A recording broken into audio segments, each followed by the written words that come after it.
doing business in Africa. You can't afford to be without Africa Investor.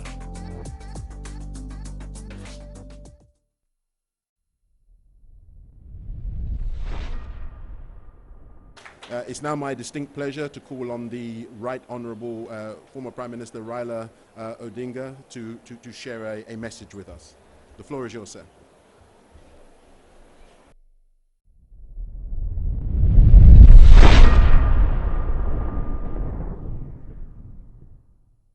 Your Excellency, my sister, Nados Bekele Thomas, the CEO of Aoda NEPAD, my brother, Dr. Hubert Danso, the chairperson of the African Union Development Agency, Continental Business Network, distinguished guests, ladies and gentlemen, good morning. I feel I'm delighted to have opportunity to be with you here this morning to talk about a subject which is of great importance to our continent. We have been complaining that Africa has been reduced to a toilet. The rest of the world shits, and Africa is left to clean the shit of the world. Somebody say, where does Africa throw back the shit? Also at the northern world.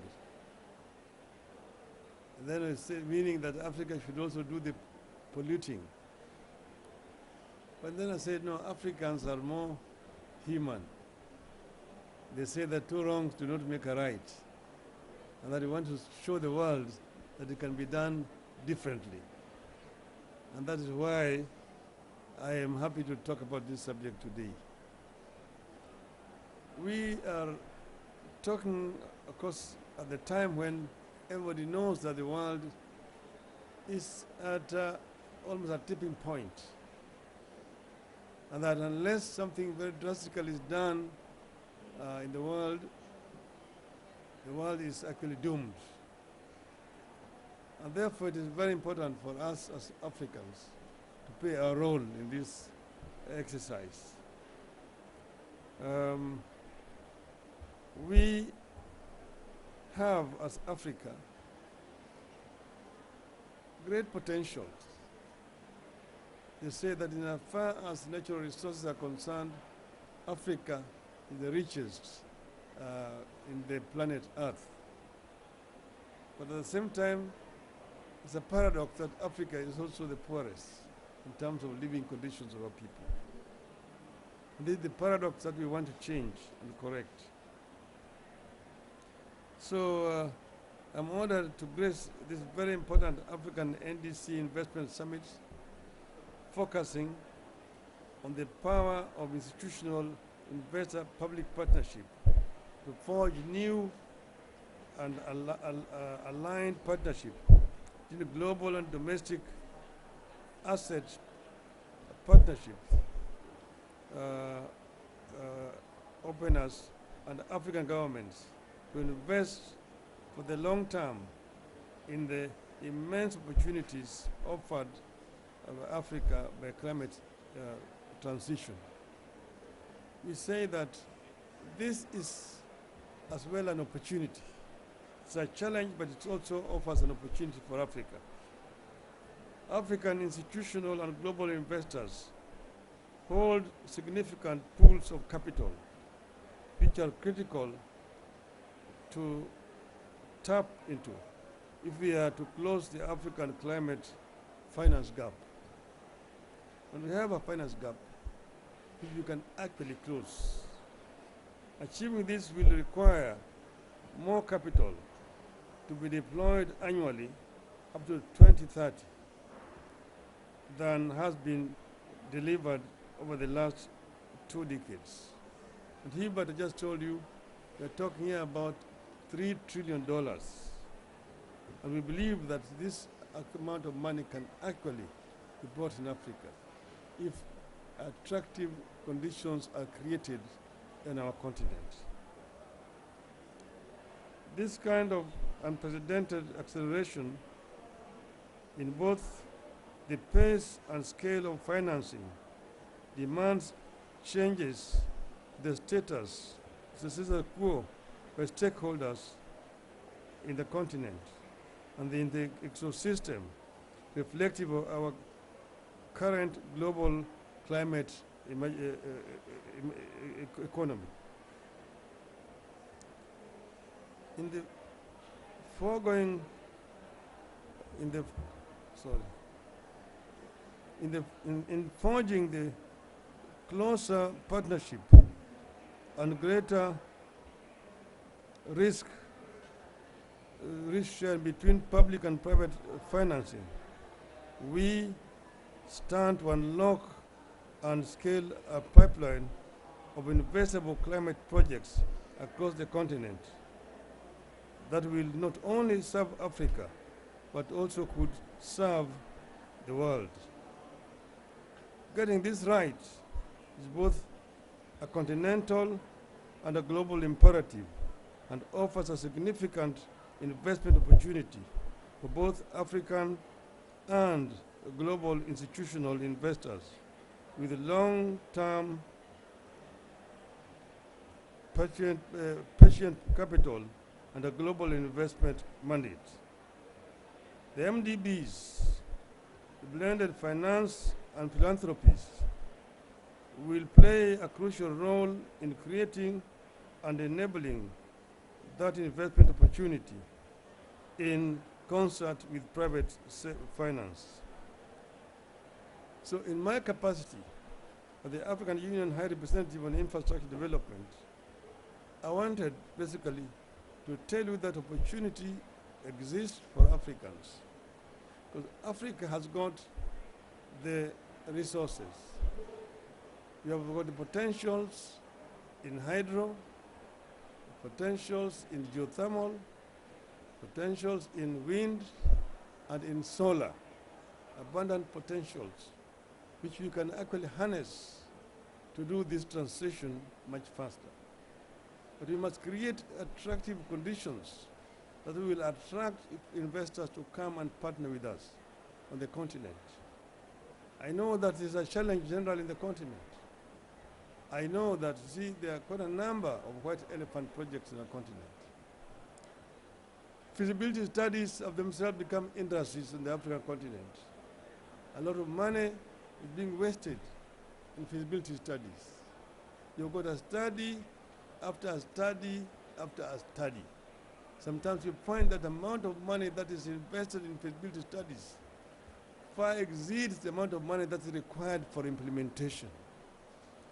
The other impediment that we face as a continent is corruption in the continent, which inflates the cost of projects that are supposed to be implemented and diverts scarce resources to private pockets of our people.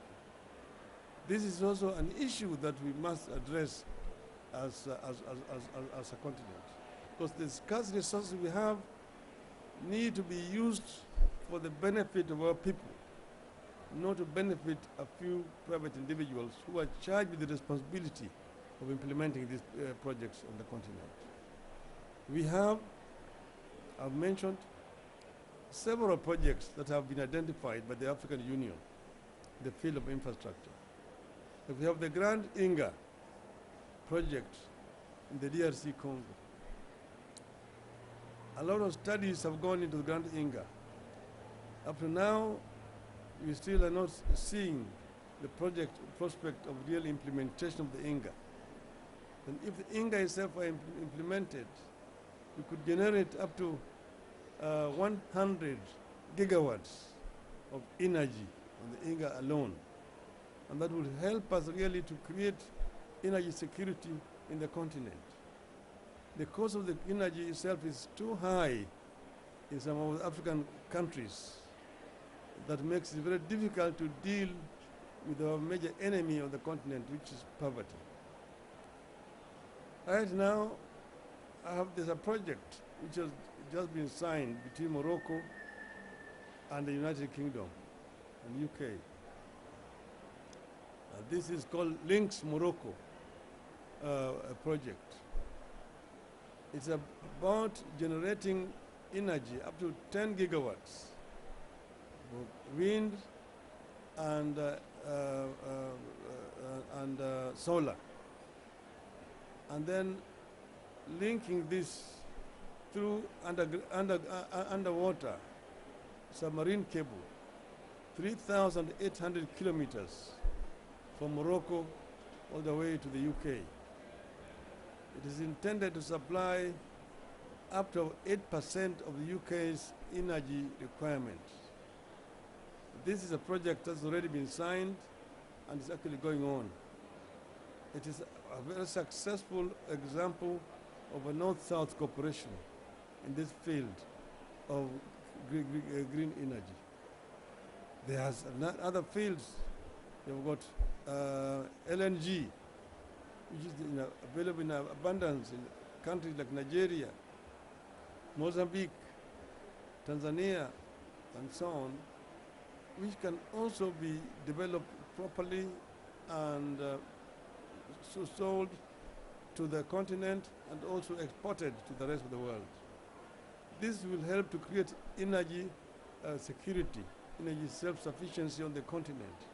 And that is how the African Continental Free Trade Area Agreement that was signed can be actualized. Because without proper energy security, there will be no trade in Africa. Africa will not be producing goods that can be traded. The intra-African trade right now stands at paltry 15%. Inter-European trade stands at 70%. Inter-Asian trade stands at 50%. Africa trades very little with itself. Why? Because of lack of infrastructure on the continent. That's one of the major constraints in terms of trade among the African countries. We need to expand this. We need to have energy security and the rest of other infrastructures which I'm dealing with. The Trans-African highways, the Trans-African high-speed railway network are some of these other projects which we have in the pipeline. And then also the open skies in the continent and fiber optic connections in the continent of Africa. I see a bright future, but only if Africa can be able to create attractive conditions to be able to come together with the private sector from outside our continent for faster socio-economic development in our continent. I thank you. Doing business in Africa, you can't afford to be without Africa Investor.